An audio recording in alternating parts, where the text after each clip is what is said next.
Et bonjour les coaster fans, je suis très content de vous retrouver aujourd'hui pour une nouvelle vidéo. D'ailleurs ça fait d'autant plus plaisir parce que c'est le retour des vidéos montées et préparées que j'avais finalement pas fait depuis longtemps. C'est vrai qu'en ce moment, je laisse pas mal de place à l'improvisation sur la chaîne, que ce soit dans les podcasts audio avec Franck ou dans les lives que je vous fais de temps en temps sur YouTube. Aujourd'hui j'ai décidé de m'attaquer à un mastodonte des parcs chinois. Aujourd'hui je vais vous parler de l'histoire du parc Hot Go Dream World dont on parle mine de rien très peu, voire pas du tout sur le YouTube francophone. Avant qu'on s'attaque au sujet, je tiens tout d'abord à remercier vivement Sky qui m'aurait été d'une aide précieuse pour la recherche de cette vidéo. Je serai seul à parler dans celle d'aujourd'hui, mais il m'a clairement bien aidé à trouver les infos sur le sujet et pour la peine, je lui rends l'appareil en vous partageant le lien de sa chaîne YouTube en description, que vous puissiez aller voir ce qu'il fait. J'espère que vous avez pris vos billets d'avion, que les bagages sont bien dans la soute, parce qu'on s'envole tout droit vers le pays où Golden Horse est le roi, direction la Chine. Voici Hot Go Dream World, un parc appartenant au Fengdian Group, possédant déjà Hot Go Sea et Hot Go Happy Jungle World. Le parc possède au total 3 coasters, un de chez Preston et Barbieri, suivi de 2 sacrés gros BM. Un wing coaster, clone de Wings of Glory Mounted, que vous voyez actuellement. Oh là là là là, comme c'est joli. Et un magnifique hyper coaster.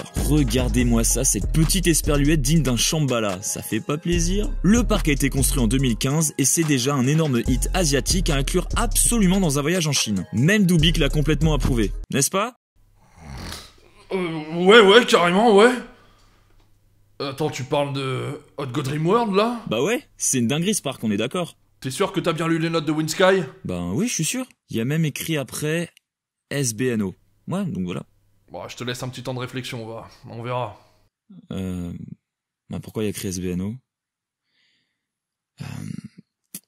SBNO, ça veut dire quoi déjà? C'est pas quand les coasters ils sont fermés? Si, c'est ça, hein? Ouais, bah je comprends pas du coup. C'est pas censé être un parc de dingue? Genre, avec 2 grosses machines comme ça, c'est censé avoir ouvert, non? Non? Non, mais non. Non, c'est pas ouvert. Quoi, depuis 2015? Attendez, non, genre depuis 2015, il y a 2 énormes coasters qui sont plantés là, alors qu'en Europe, on prie chaque année pour avoir des trucs aussi dingues?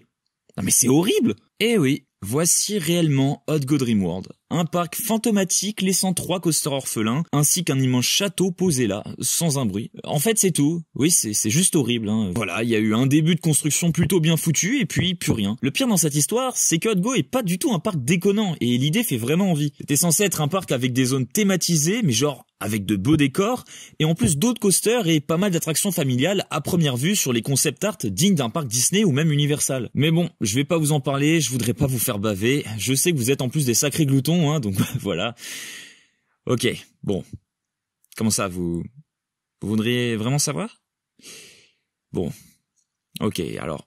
Est-ce que vous êtes prêts à ce qu'on retourne dans le monde imaginaire où Hot Go Dream World, tel qu'il était envisagé en projet, a bel et bien existé? Alors je vous préviens, hein, si certains d'entre vous arrivent plus à accepter le monde réel après ça, je décline toute responsabilité. Ok, bon. On recommence depuis le début. 3, 2, 1...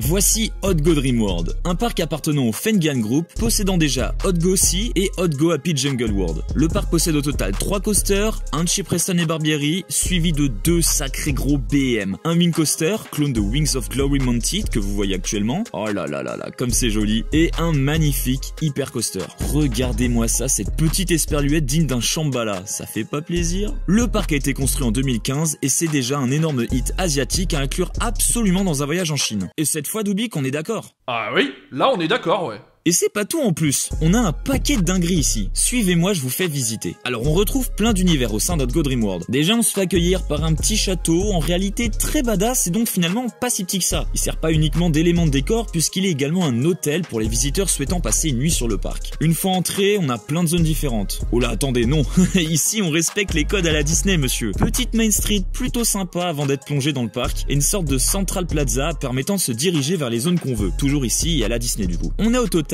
4 zones Tales, qui signifie conte en anglais, vous plongeant dans 4 univers totalement différents. Nous avons la zone Comic Tales, Fantasy Tales, Adventure Tales et enfin Fantastic Tales. Alors, par où on part? Vous me laissez choisir pour vous? Ok, alors on commence avec la zone Adventure. Ici, préparez-vous à quelque chose avec des relents plutôt sympas, une fois de plus Disney et son fameux Adventureland. On y retrouve d'abord un Splash Battle sur le thème des pirates. Un bon classique qui fait jamais de mal à personne, surtout quand il fait bien chaud. Bon alors ça devrait peut-être moins vous intéressé, mais on a bien aussi une aire de jeu pour les enfants, toujours sur la même thématique. Ah, et là, on est sur mon attraction préférée de la zone, World Lost Adventure. En fait, il s'agit d'un super dark ride sur l'eau, un peu à la Piraten in Batavia ou Pirates des Caraïbes, où on explore un monde souterrain, caché, où vivraient des dinosaures. Ouais, ça fait un peu voyage au centre de la Terre de Jules Verne. L'expérience est ultra immersive et c'est vraiment immense. Ah, mais j'allais oublier, vous ne pouvez pas faire World Lost Adventure sans faire l'attraction qui interagit avec, à savoir ce superbe trackless qui vous fera passer dans d'autres passages cachés de l'attraction précédente, créant au final une expérience bien plus longue et étendue que ce qu'on imagine au départ. Cette fois, pas de grotte, mais un temple où, une fois de plus, vivent des dinosaures. Ouais, ça c'est clair, on kiffe les dinos à Outgo Dream World. Par contre, cette deuxième grosse attraction bouge un peu plus que la première, avec des accélérations assez sympas par moment. Passons maintenant à la deuxième zone, qui est la zone Fantasy. Elle comporte d'abord un joli Suspended Dark Ride, assez particulier, qui ressemble un peu à It's a Small World, dans le sens où c'est une exploration à travers les cultures du monde. Comme vous le voyez, c'est très joli, c'est très agréable, on retrouve toujours une patte un peu Disney avec des personnages un peu cartoon, et dans Fantasy Tales, on retrouve aussi une attraction de type chevaux mécaniques, si ce n'est que cette fois-ci, on a bien sûr pas des chevaux, mais bien des licornes. Bah oui, faut bien respecter un minimum le côté fantasy. Mais petite exclusivité et particularité de cette attraction, c'est qu'elle comporte en plus sur certains trains des carrosses. C'est bien parce que déjà ça change, et puis parce que niveau des billes, disons-le, c'est pas la même. Et caché dans cette zone, mais du coup je peux pas vous montrer tout ça, on a une Madhouse un peu mélangée maison hantée et une fois de plus cartoon pour bien rester dans la théma familiale de Fantasy Tales, également un Dark Ride thématisé à la Merlin Quest de Toverland, et une attraction de type Walkthrough, on est plongé dans un univers magique avec des sorciers et des sorcières. Et un carrousel, mais franchement est-ce que j'ai vraiment besoin d'en parler de façon détaillée? Passons maintenant à la troisième zone, Comic Tales. Ici c'est un petit peu le Toontown du parc. Oui, décidément toujours un côté très dessin animé occidental ici. Vous aurez un spinning coaster de chez Maurer, un peu à la Windjazz de Phantasialand. Comme les deux jumeaux allemands, le coaster possède un ascenseur et un tilt track, ce qui le démarque pas mal des autres coasters plus classiques de ce modèle. On a aussi une autre partie un peu boisée abritant notamment un flume. Et enfin, après cette petite forêt, on retrouve un raft bien particulier et même unique je dirais. C'est littéralement des embarcations ressemblant à de vrais bateaux gonflables dans lesquels on prend place pour dévaler une rivière. Et donc là le terme générique de rafting qu'on entend dans tous les parcs prend littéralement tout son sens. Et les décors sont une fois de plus bien poussés. Allez, et maintenant on finit avec la zone Fantastic Tales, le Tomorrowland du parc. Alors c'est quand même plus axé espace et extraterrestre qu'à Disney, mais on retrouve quand même ce côté futuriste. Ici vous avez le petit frère d'Autopia, avec une version quand même un peu améliorée bien sûr, ainsi qu'un coaster indoor thématisé taxi du futur type 5e élément. On va en fait découvrir l'espace et différentes planètes. Et ceci s'étend ensuite sur une zone indoor qui comporte resto et flat ride. Bref, truc super sympa globalement. Il y avait aussi une 5e zone appelée Scary Tales, mais qui a finalement été abandonné. Bon ici je vous fais pas de dessin, c'est que sur des trucs flippants type horreur. D'ailleurs c'est dommage parce qu'il avait quand même l'air assez sympa cet Inverted BM, qui au passage devait s'appeler Banshee, comme celui de Kings Island. Bien sûr avec pas le même parcours, mais ça avait quand même l'air très sympa. Voilà, on a enfin fait tout le tour du parc.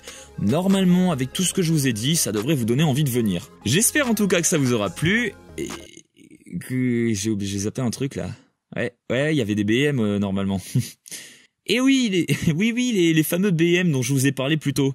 Bah eux, ils sont dans la 5e zone en fait. Oui, j'ai oublié de vous le dire, mais il y a une 5e zone qui a en fait rien à voir avec ce délire conte thématisé dans tous les sens. En fait, ces BM, ils sont juste dans une zone au départ prévue très verdoyante sous le nom de Duangxi Scream. T'as la vache, le mélange anglais-chinois dans le nom, c'est assez complexe à prononcer. Cette zone devait comporter un wooden coaster avec un loop, mais le projet de cette zone verte avec un wooden coaster a finalement été abandonné, laissant place à une zone post-apocalyptique. Voilà, c'est comme ça que le rêve se termine. Une zone post-apo et qui est devenue vraiment un parc post-apo parce qu'on voit juste 3 coasters construits, un gros château et c'est tout. Voilà, comme la photo juste ici. Oui, c'est pas facile de rouvrir les yeux sur la réalité, je sais. J'ai été un peu violent, donc je laisse le temps à vos rétines de s'adapter.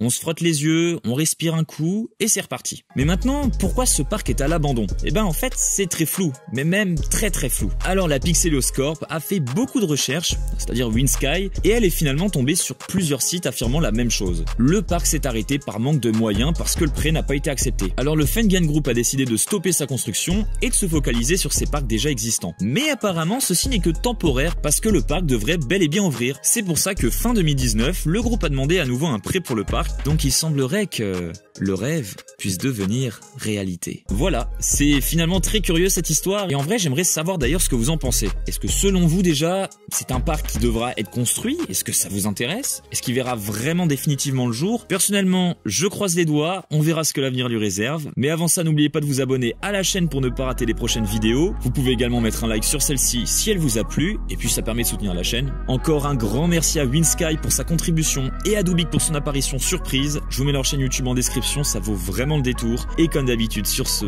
je vous dis à plus les coaster fans.